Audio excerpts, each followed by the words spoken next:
పల్లెల్లో సంక్రాంతి సందడి. ఎస్ఆర్ఎస్పీ కాల్వకు గండి. నెల్లూరులో నకిలీ సిగరెట్ల గుట్టురట్టు. పరకామణిలో గోల్డ్ బిస్కెట్ చోరీ. జనాలపై నక్కదాడి. ఆ దేవుడికి పురుషులే నైవేద్యం సమర్పించాలి. ఇటువంటి విశేషాలను మన ఊరు మన వార్తల్లో ఇప్పుడు చూద్దాం. అంబేద్కర్ కోనసీమ జిల్లా రామచంద్రపురంలో సంక్రాంతి సంబరాలు సందడి నెలకొంది.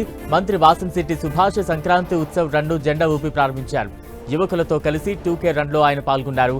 విఎస్ఎం కాలేజ్ క్రీడా మైదానంలో సంక్రాంతి పండుగ ఉట్టుపడుతోంది. అక్కడ పల్లె వాతావరణాన్ని ప్రతిబింబించే విధంగా ఏర్పాట్లు చేశారు. 3 రోజుల పాటు జరిగే సంక్రాంతి సంబరాలకు హాట్ ఎయిర్ బెలూన్లను గాల్లోకి ఎగురవేశారు మంత్రి వాసంశెట్టి సుభాష్. మన సంస్కృతి సాంప్రదాయాలను సంక్రాంతి విశిష్టతను నేటి తరానికి తెలియజేయడానికి సంక్రాంతి సంబరాలు ఏర్పాటు చేశామని మంత్రి తెలిపారు. సంక్రాంతి అంటే కోడి పందాలు మాత్రమే కాదన్నారు. ముగ్గుల పోటీలు, ప్రభలు, పిండి వంటలు, పతంగులు తరతరాలుగా వస్తున్న తెలుగు సంస్కృతి నేటి యువతకు తెలియజేసే విధంగా ఏర్పాట్లు చేశామని మంత్రి చెప్పారు. ప్రస్తుతం ఉమ్మడి కుటుంబం వ్యవస్థ కనుమరుగవుతోందన్నారు మంత్రి. కుటుంబాలను ఒక్కచోటకు చేర్చే శక్తి ఒక్క సంక్రాంతి పండుగకు మాత్రమే ఉందన్నారు. సంక్రాంతి పండుగ అంటే ముందుగా అందరికీ గుర్తొచ్చేది భోగి పండుగ. భోగి పండుగ రోజు పెద్ద ఎత్తున ప్రతి ఇంటి ముందు భోగి మంటలు వేయడం ఆనవాయితీ. ఉభయ గోదావరి జిల్లాల్లో నెల రోజుల పాటు గొబ్బెమ్మలను పెట్టి ఆ తర్వాత ఆ గొబ్బెమ్మలను పిడకలుగా చేసి భోగి మంటల్లో వేసే సాంప్రదాయం ఉంది. ఇప్పటికే ఇంటి ముందు గొబ్బెమ్మలను ఎండబెట్టి మంటల్లో వేసేందుకు పిడకలను దండలుగా అమర్చి సిద్ధం చేసుకున్నారు. అయితే పట్టణ ప్రాంతాల్లో భోగి మంటల్లో వేసేందుకు పిడకలను అమ్ముతున్నారు. పిడకలను దండలుగా చేసి రోడ్డు పక్కన అమ్ముతున్నారు.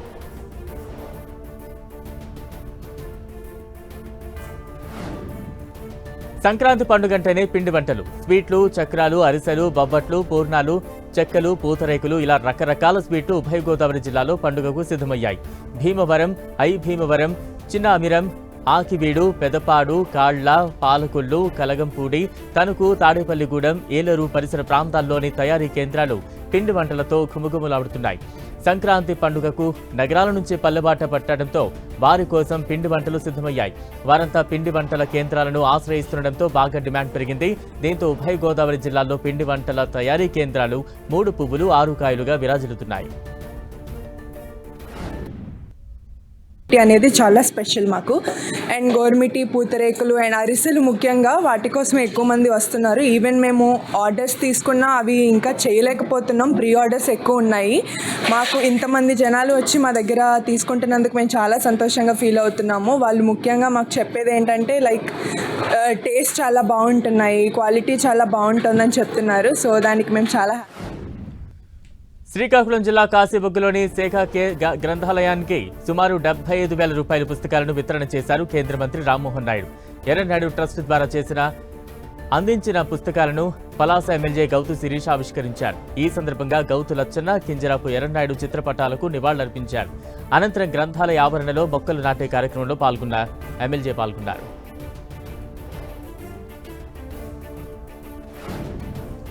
నెల్లూరు జిల్లా మనుబోలులో కాంగ్రెస్ పార్టీ భారీ నిరసన ర్యాలీ నిర్వహించింది. పార్లమెంట్లో డాక్టర్ బిఆర్ అంబేద్కర్ పై కేంద్ర హోంమంత్రి అమిత్ షా చేసిన వ్యాఖ్యలను నిరసిస్తూ ప్లకార్డులు ప్రదర్శించారు. అంబేద్కర్ విగ్రహానికి పూలమాలలు వేసి నివాళులర్పించారు. బీజేపీ ప్రభుత్వానికి రాజ్యాంగంపై గౌరవం లేదని, అమిత్ షాను మంత్రివర్గం నుంచి బర్తరఫ్ చేయాలని కాంగ్రెస్ నేత కిరణ్ కుమార్ డిమాండ్ చేశారు. రాజ్యాంగాన్ని పరిరక్షించుకోవాల్సిన బాధ్యత ప్రతి పౌరుడిపై ఉందన్నారు. తిరుపతి తొక్కిసలాట ఘటనలో మృతి చెందిన 3 బాధిత కుటుంబ సభ్యులకు టీటీడీ ఎక్స్గ్రేషియా చెక్కులను అందజేసింది. విశాఖపట్నం జిల్లా కంచరపాలెంలో మృతుల కుటుంబాలకు నివాసాలకు వెళ్లిన టీటీడీ పాలక మండలి సభ్యుడు శ్రీనివాసరావు, హోంమంత్రి వంగలపూడి అనిత, స్థానిక ఎమ్మెల్యేలు ఈ చెక్కులను అందజేశారు. మృతుల కుటుంబాలను వారు ఓదార్చారు. తిరుపతి ఘటన దురదృష్టకరమన్నారు హోంమంత్రి అనిత. 6 చనిపోతే అందులో 4 ఉమ్మడి విశాఖకు చెందిన వారు ఉన్నారని తెలిపారు. బాధిత కుటుంబాలకు అండగా ఉంటామని తెలిపారు.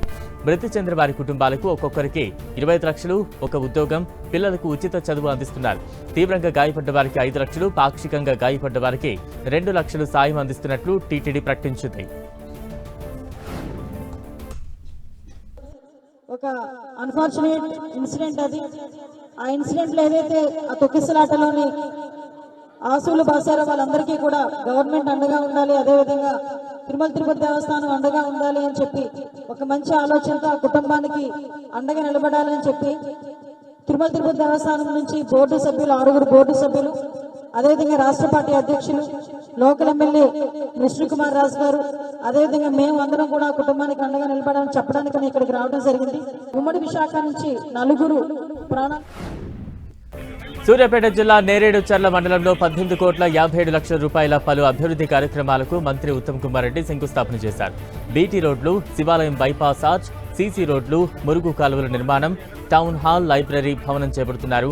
నూతనంగా నిర్మించిన చర్చిను కూడా ఆయన ప్రారంభించారు. షాదీఖానా నిర్మాణానికి 75 లక్షల నిధులు మంజూరు చేయాలని కలెక్టర్ను ఆదేశించారు. హుజూర్ నగర్ ను రాష్ట్రంలోని నెంబర్ 1 నియోజకవర్గంగా తీర్చిదిద్దారని మంత్రి తెలిపారు. రైతులు, సమాజంలో ఉన్న అన్ని వర్గాల పట్ల కాంగ్రెస్ ప్రభుత్వం బాధ్యతగా పనిచేస్తోందన్నారు.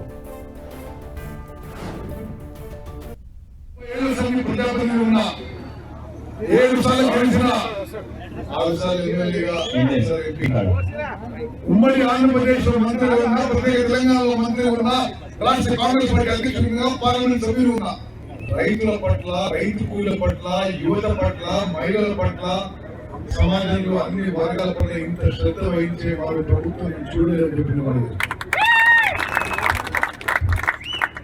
మీరందరి సంపూర్ణ మద్దతు మన ఉండాలి. లోకల్ బాడీ ఎలక్షన్ కి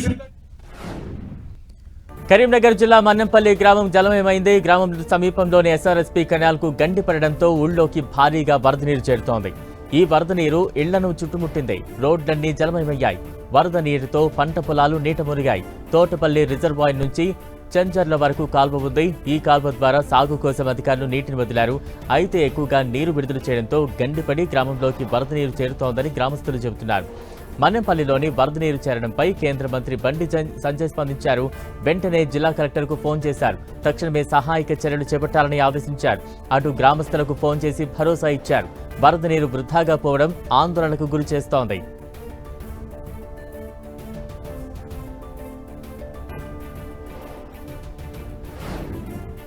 కరీంనగర్ జిల్లా తిమ్మాపూర్ మండలం మన్నెంపల్లి గ్రామంలో మానకొండూరు ఎమ్మెల్యే డాక్టర్ కవ్వంపల్లి సత్యనారాయణ పర్యటించారు. ఎస్ఆర్ఎస్పీ కెనాల్ కు గండిపడిన ప్రాంతాన్ని ఆయన పరిశీలించారు. సమాచారం తెలియగానే నీళ్లు రాకుండా గేట్లు క్లోజ్ చేసినట్లు ఎమ్మెల్యే చెప్పారు. గత ప్రభుత్వ నిర్లక్ష్యం వల్లే తోటపల్లి నుంచి మన్నంపల్లి గ్రామానికి వచ్చే D4 వరద కాల్వకు గండిపడిందని ఆయన ఆరోపించారు. కాల్వకు శాశ్వత మరమ్మతులు చేసి నీళ్లు రాకుండా చేస్తారని కవ్వంపల్లి హామీ ఇచ్చారు. వరదతో నష్టపోయిన కుటుంబాలకు పరిహారం అందించేందుకు చర్యలు తీసుకుంటామన్నారు. ఇది 4వసారి గండిపడడం. గత ప్రభుత్వ హయాంలో కూడా 3 సార్లు పడ్డది. దాన్ని పూడ్చలేకపోయినారు. బలహీనంగా పనులు చేసినట్టు చేసి బిల్లులు దుబ్బడం జరిగింది. మరి ఈరోజు మళ్ళీ అదే పని జరగడంతో ఉన్నతాధికారులకు, చీఫ్ ఇంజనీర్ గారికి, ఎగ్జిక్యూటివ్ ఇంజనీర్కు, ఈఈ గారికి, డిఈ గారికి అందరికి కూడా తెలియజేయడం జరిగింది. ఇమ్మీడియట్గా ఏఈ గారు కూడా రావడం, అక్కడ తోటపల్లిలో ఎక్కడైతే ఉన్నదో దీని యొక్క వాల్ను కూడా, గేట్ను కూడా క్లోజ్ చేయడం జరిగింది. కొండపోచమ్మ సాగర్లో 5గురు యువకులు చనిపోవడం బాధకరమన్నారు కాంగ్రెస్ సీనియర్ నేత వి హనుమంతరావు. ఇవాళ స్థానిక నేతలతో కలిసి ప్రాజెక్టును సందర్శించిన విహెచ్ ఘటన స్థలాన్ని పరిశీలించారు. జలాశయం వద్ద పోలీస్ చెక్పోస్టులతో పాటు గజ ఈతగాళ్లను అందుబాటులో పెట్టాలన్నారు. భవిష్యత్తులో ఇలాంటి ఘటనలు జరగకుండా జాగ్రత్తలు తీసుకోవాలని సూచించారు. బాధిత కుటుంబాలకు ప్రభుత్వం నుంచి సాయం అందేలా చూస్తామన్నారు విహెచ్. ఒకే ఫ్యామిలీలో 2 అన్నదమ్ములు చనిపోయారు. అది నాకు చాలా బాధ ఉంది. వాళ్ళు ఈత కొట్టేందుకు అంటే యాక్చువల్గా వాళ్ళు ఏదో పిక్నిక్ లాగా వద్దాం అనుకున్నారు. వాళ్ళకి ఈత రాకుండా ఏదో జస్ట్ కొరకు కూర్చున్నారు. 5గురు చనిపోవడం చాలా బాధాకరం. నాకు నిజంగా కూడా చాలా బాధ వేసింది. దీనికి తప్పనిసరిగా గజ ఈతగాళ్ళని పెట్టాలి. అదేవిధంగా చెక్ పోస్ట్ పెట్టి చెకింగ్ పెట్టితే పిల్లలు ఎవరు రాకుండా ఉంటారు. నడుచుకుంటూ పోయినరట. నేను చూశాను. ఇప్పుడు ఇక్కడ నుంచి కింది దాకా పోతే ఎట్లా పోయినరో రాళ్ళ రప్పలల్లో షోక్లో పోతారు. ఇంకో ఏజ్ కదా అది. ఏదైనా వాళ్ళు చనిపోయినందున ప్రగాఢ సంతాపం. ప్రభుత్వం తప్పనిసరిగా ముఖ్యమంత్రి గారు రేవంత్ రెడ్డి గారు కూడా ప్రభుత్వ పనులను త్వరితగతిన పూర్తి చేయాలని ఎంపీటీసీలను కోరారు. విజయవాడ జిల్లా వీరులపాడు ఎంపీపీ లక్ష్మి సీసీ రోడ్ల నిర్మాణం కోసం 15వ ఫైనాన్స్ కమిషన్ కింద 49 లక్షల రూపాయలు మంజూరయ్యాయని చెప్పారు. ఎంపీడీఓ కార్యాలయంలో జరిగిన సర్వసభ్య సమావేశంలో పాల్గొన్న ఎంపీపీ అందరికీ నూతన సంవత్సర సంక్రాంతి శుభాకాంక్షలు తెలిపారు. కొన్ని బోర్వెల్స్ అనేవి ప్రతి ఒక్క ఎంపీటీసీ సభ్యులకి 2 బోర్వెల్స్ ఇవ్వడం జరిగింది. అవి ఆల్రెడీ కూడా మనం స్టార్ట్ చేసి బోర్స్ కూడా కంప్లీట్ చేయడం అనేది జరుగుతుంది. ఇంకా 6-7 బోర్స్ ఉన్నాయి. అట్లాగే ఈ సీసీ రోడ్లు కూడా తొందరగా వర్క్ కంప్లీట్ చేసుకొని మన సద్వినియోగం చేసుకోవాలని ప్రతి ఒక్కరిని కూడా మనస్ఫూర్తిగా కోరుకుంటున్నాను. అనంతపురం జిల్లా కళ్యాణదుర్గంలో 10 టీవీ నూతన సంవత్సర క్యాలెండర్ను జనసేన నియోజకవర్గ ఇన్ఛార్జ్ బాల్యం రాజేష్ జనసేన కార్యాలయంలో ఆవిష్కరించారు. జనం కోసం నిజం కోసం అనే నినాదంతో ప్రభంజనం సృష్టిస్తున్న 10 టీవీ యాజమాన్యానికి, సిబ్బందికి, ప్రేక్షకులకు, కళ్యాణదుర్గం ప్రజలకు నూతన సంవత్సరం సంక్రాంతి శుభాకాంక్షలు తెలిపారు. ఈరోజు కళ్యాణదుర్గం పట్టణంలోని 10 టీవీ ఆధ్వర్యంలో జనసేన పార్టీ తరపున క్యాలెండర్ని రిలీజ్ చేయడం జరిగింది. ఈ సందర్భంగా కళ్యాణదుర్గం నియోజకవర్గంలోని ప్రజలకు నూతన సంవత్సర శుభాకాంక్షలు, అలాగే సంక్రాంతి శుభాకాంక్షలు. అనంతపురం జిల్లా కళ్యాణదుర్గంలో 10 టీవీ నూతన సంవత్సర క్యాలెండర్ను infinity charitable trust chairman Budde Naik ఆవిష్కరించారు. ప్రజా సమస్యలను ఎప్పటికప్పుడు ప్రభుత్వాల దృష్టికి తీసుకువెళ్లడంలో తన వంతు పాత్ర పోషిస్తున్న 10 టీవీ యాజమాన్యానికి, సిబ్బందికి నూతన సంవత్సర సంక్రాంతి శుభాకాంక్షలు తెలిపారు. సమస్యలే అజెండాగా ప్రజల సమస్యలను ప్రభుత్వాల దృష్టికి తీసుకెళ్తున్న 10 టీవీ యాజమాన్యానికి, సిబ్బందికి మరియు అందరికీ, ప్రతి ఒక్కరికి నూతన సంవత్సర శుభాకాంక్షలు మరియు సంక్రాంతి శుభాకాంక్షలు. బీసీల సమస్యలపై అన్ని రాజకీయ పార్టీలతో కలుపుకుని పనిచేస్తామన్నారు ఏపీ బీసీ సంక్షేమ సంఘం రాష్ట్ర అధ్యక్షుడు బోను దుర్గా నరేష్. బీసీలకు 50% రిజర్వేషన్లు సాధించే వరకు పోరాడతామన్నారు. త్వరలోనే సంక్షేమ హాస్టల్స్ లో పర్యటించి సమస్యలను ప్రభుత్వం దృష్టికి తీసుకువెళ్తామని దుర్గా నరేష్ తెలిపారు. ప్రజలకు సంక్రాంతి శుభాకాంక్షలు తెలిపారు.